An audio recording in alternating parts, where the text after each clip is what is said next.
நேயர்கள் எல்லாருக்கும் வணக்கம். இந்த வீடியோவில் நவகிரகத்தில் முழு சுப கிரகமாக இருக்கக்கூடிய குரு பகவானோட வக்ர நிவர்த்தி பலன் அப்படிங்கிறது தான் நம்ம பார்க்க போகிறோம். அதாவது நவகிரகங்கள்லேயே முழு சுப கிரகம் அப்படின்னா குரு பகவானை சொல்லுவாங்க. குரு பகவானோட அருள் இருந்தால் எல்லா விதமான நன்மைகள் அப்படிங்கிறதும் நடக்கும் அப்படிங்கிறது தான் காலம் காலமாக நாம் எல்லாருமே அனுசரிக்கக்கூடிய நடைமுறை அப்படிங்கிறது. அப்போ குரு அருள் அப்படிங்கிறது எதுக்காக இருந்தாலும் அவசியமான ஒரு தேவை அப்படிங்கிறது. இப்போ குரு பகவான் இத்தனை நாளாக பார்த்தீங்கன்னா மேச ராசியில் செவ்வாய் பகவானோட வீட்டில் வக்கரமாகி பலமிழந்து போயிட்டாரு. இப்போ குரு பலமிழந்து போயிட்டாரு அப்படிங்கிறப்ப அவரோட பார்வைக்கும் பார்த்தீங்கன்னா பலம் அப்படிங்கிறது குறைஞ்சி போயிருந்தது.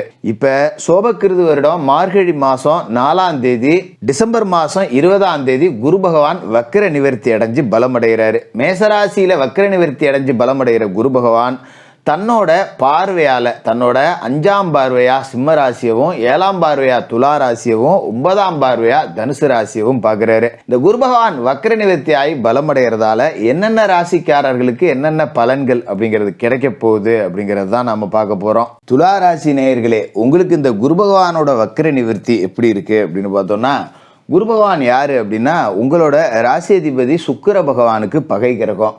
அதோட உங்களோட ராசிக்கு 3ஆவது வீட்டுக்கும் அவர் தான் அதிபதி, உங்களோட ராசிக்கு 6ஆவது வீட்டுக்கும் அவர் தான் அதிபதி.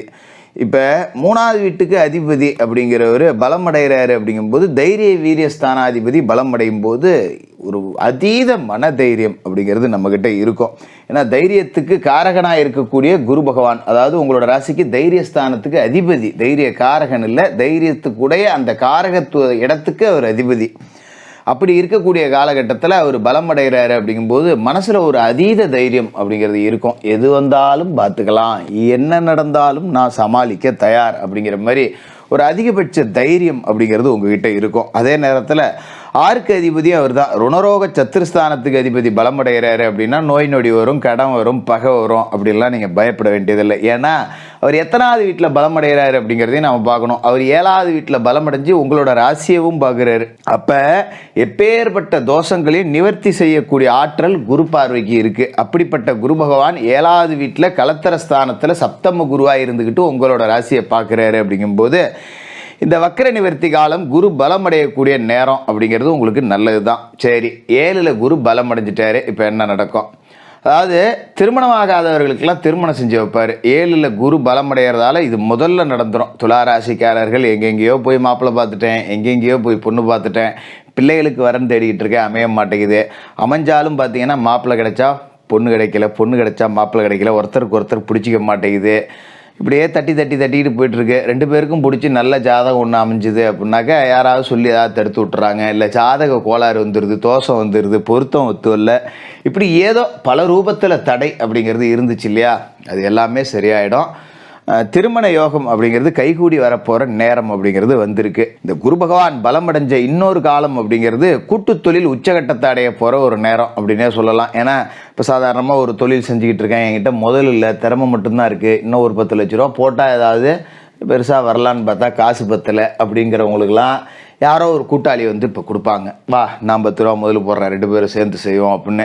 இப்போ ஏற்கனவே கூட்டு தொழில் செஞ்சுட்டு இருக்கேன், 2 பேர்த்துக்கிட்டையுமே காசு இல்லை, என்ன பண்ணுறதுனா இப்போ ஒரு வங்கி கடன் கேட்டிங்க, ஒரு லோன் கேட்டிங்கன்னா உடனே கிடைக்கும். இப்போ கூட்டு தொழிலால் பெரிய அளவில் வளர்ச்சி அடையக்கூடிய நேரம். அதேமாரி அலுவலகத்துலேயும் பார்த்தீங்கன்னா சக ஊழியர்களோட ஆதரவு அப்படிங்கிறது ரொம்ப உச்சமாக இருக்கும். இத்தனை நாளாக இருந்திருக்காது. இப்போ குரு பலம் அடைஞ்சிட்டார் 7ஆவது வீட்டில் அப்படிங்கும்போது கூட வேலை செய்யக்கூடிய நண்பர்கள் உங்களுக்கு ரொம்ப உதவியாக இருப்பாங்க. நம்மளால் ஒரு அதிகபட்ச வேலை செய்ய முடியாத வேலையாக இருந்தால் அவங்க வாங்கி செய்வாங்க. அதுமாரி மேலதிகாரிகள் மட்டத்தில் உங்களுக்கு ஏதாவது ஒரு அவப்பெயர் ஏற்பட்டால் கூட உங்களை பற்றி போய் நல்லதாக சொல்லுவாங்க. இல்லைங்க அவர் அப்படி இல்லை, இப்படி அவர் தாங்க அவ்வளோ வேலை செய்கிறாரு, அவர் தாங்க அவ்வளோ வேலை செய்கிறாரு அப்படின்னு சொல்லி நமக்கு ஒரு 10 ரூபா சம்பள உயர்வு வாங்கி கொடுக்கறதுக்கு கூட அவங்க ரெடியாக இருப்பாங்க. அப்படி நல்ல நண்பர்களை சம்பாதிச்சு வைக்கக்கூடிய நேரமாக இருக்க போது ரொம்ப அற்புதமான ஒரு நேரம் அப்படின்னு இதை சொல்லலாம். இந்த குரு பகவான் வக்கர நிவர்த்தி அடைகிறதால நண்பர்கள் உதவியாக இருப்பாங்க, எதிராளிகள் கூட நண்பர்களாக மாறக்கூடிய நேரம், அப்படி ஒரு அமைப்பு அப்படிங்கிறது இருக்குது. அதோட இந்த குரு பகவான் 7ஆவது இடத்துல பலமடைகிற இதே நேரத்தில் சனி பகவான் உங்களோட ராசிக்கு அர்த்தாஷ்டம சனியாக இருந்து விலகி கெஞ்ச நாளும் கிடைக்காத பஞ்சம சனியாக பூர்வ புண்ணிய ஸ்தானத்தில் உட்கார்றாரு சனி. இது வந்து ஒரு நல்ல அமைப்பு தான். பூர்வ புண்ணிய ஸ்தானத்தில் சனி இருக்கும்போது நம்ம குலதெய்வ வழிபாடை விடாமல் செய்யணும், முன்னோர்களுக்கு செய்ய வேண்டிய தர்ப்பணங்களை முறையாமல் செய்யணும். இதெல்லாம் முறையாக செய்யணும். இதெல்லாம் செஞ்சுக்கிட்டு இருந்தால் இந்த குருவோட வக்கரமும் சேர்ந்து உங்களுக்கு ஏகப்பட்ட நன்மைகள் கொடுக்கும். அர்த்தாஷ்டம சனி விலகிருச்சு அப்படிங்கிறதே உங்களுக்கு ஒரு பெரிய நன்மை தான். உங்களோட ராசிக்கு 12வது வீட்டில் கேது இருக்கார். விரயஸ்தானத்தில் கேது இருக்கும்போது சுபவிரய செலவுகள், ஏன்னா கேது சுபவிரய செலவுகளை கொடுக்கக்கூடிய ஒரு விஷமற்ற பாம்பு தான், விஷப்பாம்பு கிடையாது. அப்போ நம்ம நல்ல செலவுகள், ரொம்ப எதிர்காலத்துக்கு திட்டமிட்டு செய்ய வேண்டிய செலவுகள்லாம் செஞ்சுக்கலாம். ஒரு பெண் பிள்ளை வச்சுருக்கேன், நிறையா நகை நட்டு சேர்த்து வைக்கணும், ஒரு பையன் இருக்கான் அவனுக்கு ஒரு பிளாட் வாங்கணும், ஒரு வீடு கட்டணும், இந்த மாதிரி இனங்களுக்காக கொஞ்சம் சேர்த்து வைக்கிறதுக்கு ஆரம்பிப்பீங்க. ஒரு இடம் வாங்கி போடலாம். அந்த மாதிரி காசு பணம் சுபவிரய செலவுகள் அப்படிங்கிறது தான் போகும், பயப்பட வேண்டியதில்லை. இது மாதிரி பிள்ளைகளுக்கு திருமணம் செய்யலாம், எல்லாம் நல்லபடியாக செய்யலாம். இந்த குரு பலமடைஞ்ச பிறகு குரு பகவானோட பார்வை அப்படின்னு பார்த்தீங்கன்னா உங்களோட ராசிக்கு லாபஸ்தானத்தில் விழுவுது. அப்போ சொந்த தொழில் செய்யக்கூடியவர்கள், எங்கடா ஒன்றும் வருமானமே இல்லை, பேசாமல் எங்கேயாவது வேலைக்கு கூட போயிடலாம் போல இருக்கு, சொந்த தொழிலை கட்டிக்கிட்டு நானும் முதலாளின்னு பேருக்கு தான் சுற்றிக்கிட்டு இருக்கேன் அப்படின்னு தான் இருந்திருப்பீங்க கடந்த காலகட்டத்தில். ஏன்னா குருவோட பார்வைக்கு பலம் இல்லை, போதாத குத்தத்துக்கு அர்த்தாஷ்டம சனி இருந்தது. இப்போ பலமும் கிடச்சிருச்சு, அர்த்தாஷ்டம சனியும் விலகிருச்சு. அப்படிங்கும்போது சொந்த தொழில் பெரிய அளவில் ஒரு முன்னேற்றத்தை கொடுக்க போகுது. நல்ல வருமானம் அப்படிங்கிறது இருக்கும். லாபஸ்தானத்தில் குரு பார்வை இருக்குது அப்படிங்கிறதால இன்னொரு 4 பேரை வேலைக்கு போட்டு இன்னொரு 2 கிளை நிறுவனம் தொடங்கக்கூடிய வாய்ப்பு கூட இருக்குது. சாதாரணமாக ஒரு டீ கடை வச்சுருந்தவங்க ஹோட்டல் வைக்கலாம், ஹோட்டல் வச்சுருந்தவங்க பெருசு அளவில் விரிவுபடுத்தலாம், இல்லை மெயின் ரோட்டில் ஒரு கிளை ஆரம்பிக்கலாம், பெருநகரங்களில் பிரான்ச்சு தொடங்கலாம். இந்த மாதிரி அடுத்தடுத்த கட்டத்தை நோக்கி தொழில் முன்னேறி போய்கிட்டே இருக்கும். அப்படி ஒரு யோக அமைப்பு இருக்குது. இதுமாரி குரு பகவானோட பார்வை உங்களோட ராசியில் விழுவுது அப்படிங்கும்போது பெருசாக நீங்கள் விரயஸ்தானத்தில் இருக்கக்கூடிய கேதுவையோ இல்லை உங்களோட ராசிக்கு 6வது வீட்டில் இருக்கக்கூடிய ராகுவையோ நினச்சி பெருசாக கவலைப்பட வேண்டியதில்லை. அது எல்லாத்தையுமே குரு பார்வை அப்படிங்கிறத தடுத்துரும்.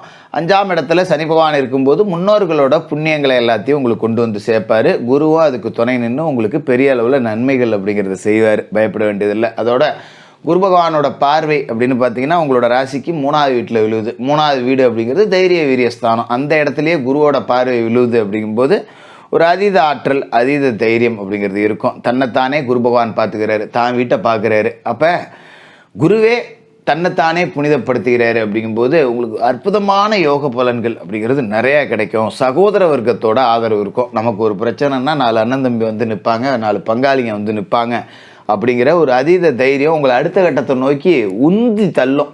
போடின்னு நான் பார்த்துக்கிறேன் அப்படிங்கிற மாதிரி உங்களுக்கு பின்னாடி பக்கபலமாக நிறைய பேர் இருப்பாங்க. அப்படிங்கிறதால கவலைப்படாமல் உங்கள் வாழ்க்கையில் முன்னேற்றத்திற்கான பாதையை செய்யலாம். இந்த நேரம் அப்படிங்கிறது ரொம்ப அற்புதமான நேரம். முதலீடு போடுறது, வெளிநாடு போகிறது, இல்லை புது முயற்சிகள் ஏதாவது செய்கிறது, என்ன வேணாலும் செய்யலாம். எல்லாத்துக்கும் நேரம் கூடி வந்திருக்கு. இப்போ நமக்கு உழைப்பு அப்படிங்கிறது மட்டும்தான் முக்கியம். குரு அருள் துணை இருக்குது. பூர்வ புண்ணிய ஸ்தானத்தில் சனியே உட்காந்துருக்காரு அப்படிங்கிறதால குலதெய்வ அருள் அப்படிங்கிறது உங்களுக்கு பரிபூர்ணமாக கிடைக்கும். இந்த காலகட்டத்தை பயன்படுத்திக்கிட்டால் வாழ்க்கையில் செட்டில் ஆகிடலாம். இப்போ அமாவாசை விரதங்களை முறையாக கடைபிடிங்க. அமாவாசை நாட்களில் மாமிச உணவுகள் எடுத்துக்கிறத அறவே தவிருங்க. அதுமாரி முன்னோர்களுக்கு செய்ய வேண்டிய தர்ப்பணங்களை முறையாக செய்யுங்க. மாதம் உங்கள் பிறந்த நட்சத்திரத்தன்னைக்கு குலதெய்வ பிரார்த்தனை அப்படிங்கிறத செய்யுங்க. குலதெய்வம் தெரியாதவங்க இஷ்ட தெய்வம் பிரார்த்தனை செய்யலாம், எல்லை தெய்வத்தை வணங்கலாம். குலதெய்வ கோயில் தொலைதூரத்தில் இருக்குது அப்படிங்கிறவங்க குலதெய்வ படத்தை வீட்டில் வச்சு வணங்கலாம். அமாவாசை அன்னைக்கு அதுக்கு சிறப்பு பூஜை அப்படிங்கிறத செய்யுங்க. இதை செஞ்சிட்டாலே இந்த குரு பகவானோட வக்கர நிவர்த்தி காலம் அப்படிங்கிறது நீங்கள் கொடிகட்டி பறக்க போகிற ஒரு நேரமாக தான் இருக்கும். துலா ராசிக்காரர்களுக்கு வாழ்த்துக்கள்.